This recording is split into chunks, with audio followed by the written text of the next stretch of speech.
So welcome everyone to our channel learn for জ্ঞান। So class 12 তোমাদের পরীক্ষা তার মাত্র কয়েকদিন বাকি রয়েছে। তো এর মতো অবস্থা দাঁড়িয়ে তোমাদের কয়েকটা গুরুত্বপূর্ণ আপডেট তোমাদেরকে জানানোর প্রয়োজন, যেগুলো তোমাদের করবে যেগুলো করবে না, সেই সমস্ত বেস করে আজকে ভিডিওটি।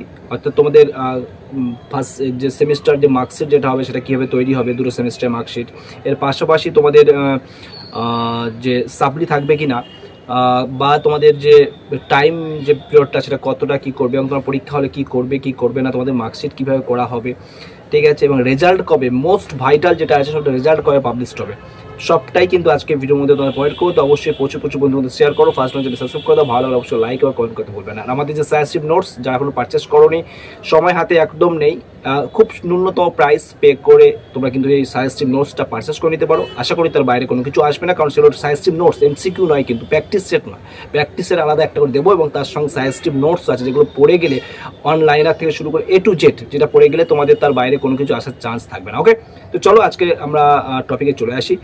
তো নেক্সট ইয়ার একটা ইনফরমেশন দিয়ে দিই, যারা এবছর ক্লাস 11 পড়ছো, তোমাদের পরের যে বছর অর্থাৎ 2025-26-এর পরের যে বছর, তোমাদের যারা পরের সেমিস্টার অর্থাৎ তোমাদের যারা 11 পড়ছো, অর্থাৎ তোমরা যখন উচ্চ মাধ্যমিকে প্রথম সেমিস্টার পরীক্ষা দেবে উচ্চ মাধ্যমিকে, তখন তোমাদের 8ই সেপ্টেম্বর থেকে পরীক্ষা শুরু হচ্ছে একই তেমন। আচ্ছা, এবার পরীক্ষা তোমাদের যে টাইম তোমরা জানো 10টার থেকে যাদের শুরু হওয়ার কথা, সেটা হচ্ছে 10টার থেকে যারা মিউজিক্যাল আর্ট ফার্ট যা রয়েছে, তোমাদের যে অ্যাডমিট পেয়েছো, অ্যাডমিটে তোমরা সেটা পেয়ে গেছো। সাধারণত বিষয় যে পরীক্ষা 10টা থেকে শুরু হচ্ছে, 11টা 15 মিনিট পর্যন্ত পরীক্ষা চলছে তোমাদের, 1 ঘন্টা 15 মিনিট টাইম। আর এবছরের যে পরীক্ষার্থীর সংখ্যা তোমরা সকলেই জানো, 6,60,000 পরীক্ষার্থী রয়েছে। এবং মার্কশিট যেটা তোমার তৈরি হবে, মার্কশিট তোমাদের উচ্চ মাধ্যমিকের যে মার্কশিট তৈরি হবে তৃতীয় সেমিস্টার আর চতুর্থ সেমিস্টারের মার্কশিট কিন্তু একসঙ্গে তৈরি করা হবে।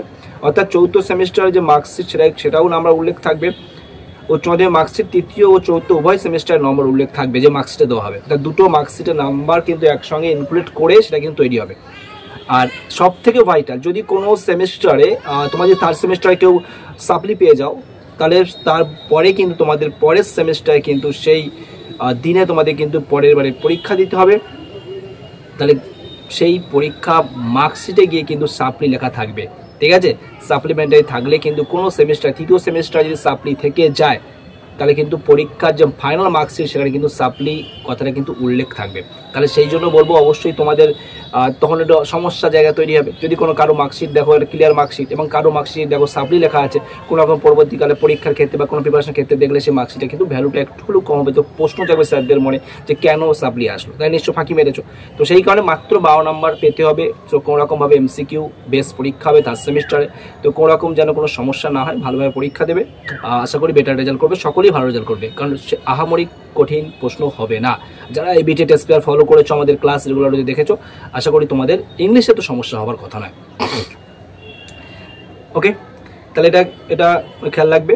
তাহলে এবং তাহলে এবার যদি প্রশ্ন হচ্ছে, যদি তৃতীয় সেমিস্টারে যদি পরীক্ষা দিতে না পারে, যদি কোনো পরীক্ষার্থী তৃতীয় সেমিস্টার পরীক্ষা দিতে পারলো না, তাহলে চতুর্থ সেমিস্টারে গিয়ে সাপ্লিমেন্টারি দিতে পারবে চতুর্থ সেমিস্টারের সঙ্গে। ধরো বাই চান্স কোনো শারীরিক কন্ডিশন, খারাপ ফিজিক্যাল কন্ডিশনের জন্য বা ইলনেসের জন্য যদি পরীক্ষা দিতে না পারো তৃতীয় সেমিস্টারে, তাহলে তোমরা ফোর্থ সেমে যখন পড়বে সেই সময় কিন্তু তার সঙ্গে একসঙ্গে পরীক্ষা দিতে পারবে, এবং সেখানেও কিন্তু সাপ্লি কথা উল্লেখ থাকবে, ঠিক আছে। চতুর্থ সেমিস্টার প্রথম অর্ধে চতুর্থ সেমিস্টার এবং দ্বিতীয় অর্ধে তৃতীয় সেমিস্টার পরীক্ষা দিতে হবে, খেয়াল রাখতে হবে। আচ্ছা, নকল কিন্তু মানে নকল বা টুকলি যেটা বলি আর কি, সেটা কিন্তু কেউ করবে না কঠোরভাবে। কিন্তু আর কি করবে, MCQতে কি আর টুকবে তোমরা পরীক্ষা হলে, ঠিক আছে। আর পরীক্ষা কেন্দ্রে যে মূল গেট, সেখানে CC ক্যামেরা লাগানো থাকবে, খুব কঠিনভাবে কিন্তু চেক আপ হতে পারে। তো অবশ্যই তোমরা সেটা খেয়াল রাখবে, ঠিক আছে। আর একটা জিনিস খেয়াল রাখবে,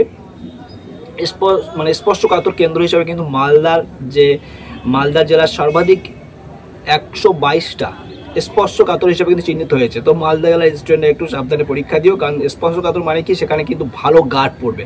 উল্লেখ করে দিয়েছে 122টা মালদা জেলার স্কুলে কিন্তু বা কেন্দ্রে কিন্তু স্পর্শকাতর হিসেবে চিহ্নিত করা হয়েছে, অর্থাৎ সেটা সেন্সিটিভ জায়গা।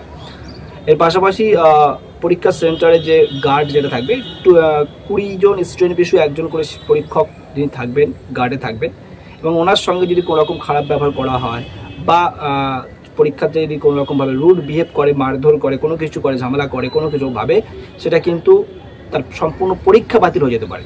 তাহলে অবশ্যই তোমরা করবে না, কারণ তোমাদের একটা লাইফ রিস্কের ব্যাপার থাকবে, কারণ উচ্চ মাধ্যমিক একটা ভাইটাল জায়গা। তো সেখানে যদি তোমরা সেটা করে থাকো, তাহলে কিন্তু নিজেরাই ফেসে যাবে। তো কোনো রকমভাবে হিরো সাজতে যেও না, এবার বন্ধুবান্ধবকে ইমপ্রেস করার জন্য একটা হিরোগিরি দেখাতে গেলে আর দেখাতে গিয়ে লাস্টে তুমি ফেসে গেলে, তো সেটা করবে না আশা করি। কারণ হিরোগিরি দেখানোর জায়গা পরীক্ষার বাইরে করো, তাহলে বেটার হবে, কারণ পরীক্ষা সেন্টারে করতে যেও না। আর বিশেষ করে ইলেকট্রিক্যাল গ্যাজেট যেগুলো আছে, ক্যালকুলেটর, মোবাইল, এসবগুলো নিয়ে প্রবেশ করা যাবে না। আর তোমাদের যে রেজাল্ট পাবলিশ হওয়ার কথা, তাহলে যে উচ্চ মাধ্যমিক পরীক্ষার যে রেজাল্ট তোমাদের পাবলিশড হবে, তৃতীয় সেমিস্টারের যে ফলাফল, সেটা 31শে অক্টোবরের মধ্যে কিন্তু প্রকাশিত হতে পারে, এরকমভাবে কিন্তু তথ্য আসে। 31শে অক্টোবর, ওকে।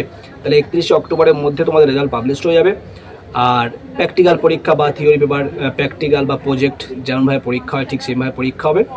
তো এই ছিল ইনফরমেশন। অবশ্যই প্রচুর বন্ধুদের শেয়ার করে দাও, ফার্স্ট আমার চ্যানেল সাবস্ক্রাইব করে দাও, ভালো লাগলে অবশ্যই লাইক এবং কমেন্ট করতে পারবে।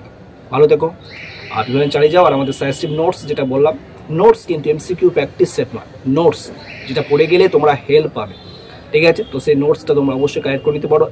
এই পরীক্ষা যেহেতু আর মাত্র 5 দিন বাকি রয়েছে, তা আমি তোমাদের কাছে একদম ন্যূনতম প্রাইস, হোয়াটসঅ্যাপ নাম্বার মানুষকে দেখতে পাচ্ছ, হোয়াটসঅ্যাপ নাম্বারে কন্ট্যাক্ট করো, একদম ন্যূনতম প্রাইসে সেখান থেকে কিন্তু কালেক্ট করে নিতে পারবে। এমসিকিউ প্র্যাকটিস সেট আলাদা দেওয়া হবে পিডিএফ, এবং তোমাদের যে ইবুক আকারে যেটা তৈরি করা হয়েছে সাজেস্টিভ নোটস, সেটাও কিন্তু আলাদা করে নিতে পারবে। বাইরে আছি, নয়েজ আসছে চারিধার থেকে, কাউকে তো কিছু বলাই যাবে না, সো একটু মেনটেন করে নাও, বাইরে আছি বুঝতেই পারছো, ওকে। সো ভালো থেকো।